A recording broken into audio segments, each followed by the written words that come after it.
What's up mga kalakay? Welcome to my vlog. At magandang umaga po sa ating lahat. Yo! Nandito po tayo sa ating pwesto.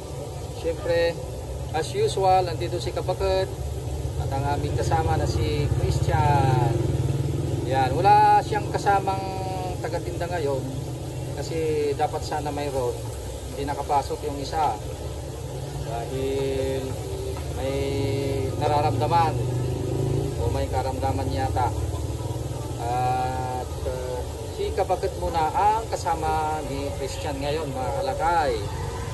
Yan. At alam nyo, dati isa lang ang tagatinda natin dito, pero ngayon ay lumalakas na. Isang buwan ng ganito talagang lumalakas na ang ating benta, kaya kailangan dalawa na. So ganito yung diskarte natin. Pagka malakas ang pwesto, eh kailangan dalawa kasi hindi kaya ng isa yung magagasolina muna ako. Magagasolina. Kakain muna daw si Kapakit dahil hindi daw nag-agahan. Kaya ako muna ang kasama ni Christian ngayon. Pero uwi din ako mamaya kasi marami akong asikasuhin. Alam nyo naman, busy tayo mga kalakay. Halos walang tulog. Halos walang tulog. Marami tayong sasagutin ng mga messages, mga nag-a-update sa atin. Yan. So tingnan natin yung kanilang luto mga kalakay dahil umaga pa lang ngayon kailangan makatambak na sila ng luto kasi pagka mamayang tanghali talagang magsidatingan na yung ating mga customer dito. Talagang malakas sa awa ng Diyos yung kanilang sale dito talagang nadoble sa dati nilang sale. Kalakay, kung dati ay lagi silang quota, ay ngayon ay sobra-sobra talaga sa quota yung kanilang sale. Kaya kailangan dalawa ang magbabantay dito mga kalakay. Tingnan natin yung kanilang luto.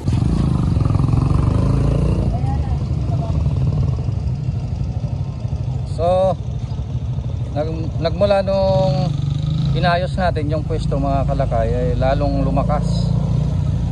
Kaya okay na okay yung ating ginawa. Ayan o, being stainless na yung ating mga cart. Ayan, dalawa yung ating iskaparati dito. Yung salamin natin dalawa. Lalagyan ng chicken skin ito o. Ayan o, yung price natin sa chicken skin, makita nyo naman talagang nandyan na, may tag price na. So 20 po isang baso. Yan o, 20 isang baso o. So yung ating chicken yan.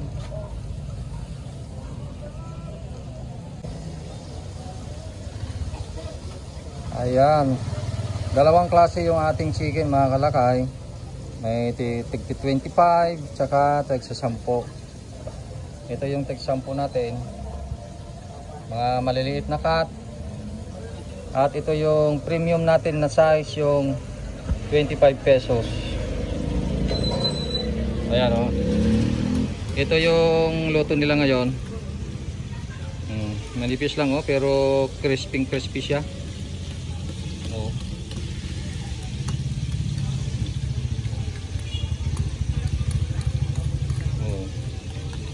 Crispy, pero sa loob nito ay napaka juicy mga kalakay. Testing natin. So testing natin.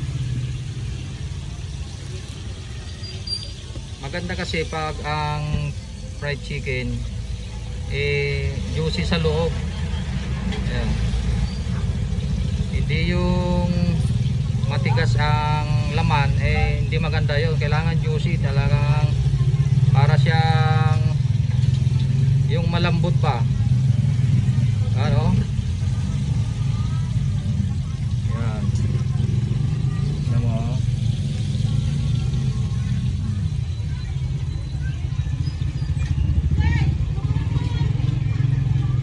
Yan siya na puting-puti oh.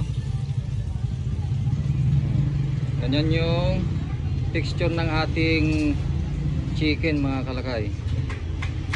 Ayan, may bagong luto oh. Ilagay mo na dito.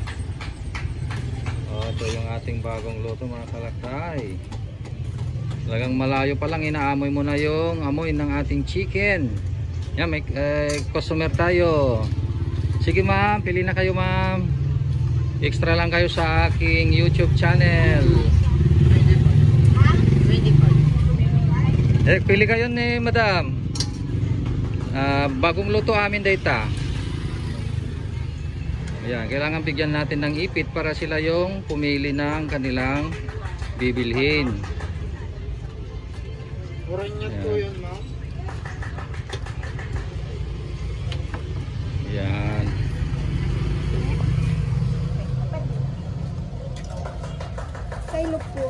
Yan ang sinasabi ko oh.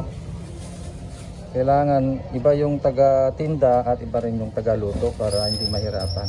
Kagaya ngayon, mag-isa siya ngayon, si kabagat ay kumain. Kaya, yun, naiiwanan yung ating linuluto.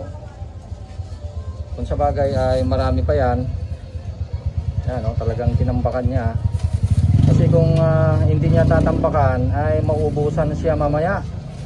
Mauubusan, kaya kailangan tambakan ng luto. Umagang umaga pa lang ito mga kalakay.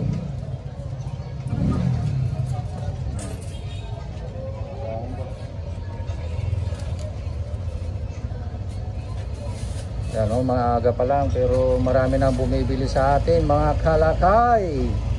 Dito kasi sa pwesto natin ay talagang corner na corner. Ayan o, talagang ito yung tinatawag na kanto fried chicken talaga. Talagang kantong-kanto. O, tignan mo. Tignan natin mga kalakay. Ayan mga kalakay, papakita ko sa inyo kung bakit kanto fried chicken yung ating fried chicken. Kasi talagang kantong-kanto siya oh.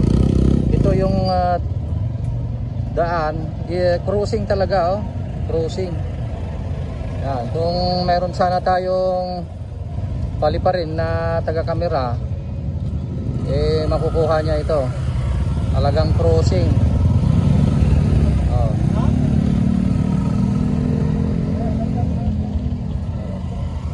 Dito yung mga paradahan ng tricycle. Yan, building yan. Public market. Mga pwesto na nandyan. Yan yung building ng market oh. Bali dry goods na market yan. At mayroon tayong department store dito. Yan oh, department store. Kaya maganda yung ating pwesto. Okay mga kalakay, hanggang dyan yung ating vlog. Pauwi na tayo. Ayan, let's go home. Salamat sa inyong panonood. Bye-bye! Mga kalakay, available na po sa Shopee ang ating Calpos merchandise. Available na po ang marinated mix at ang ating breading mix.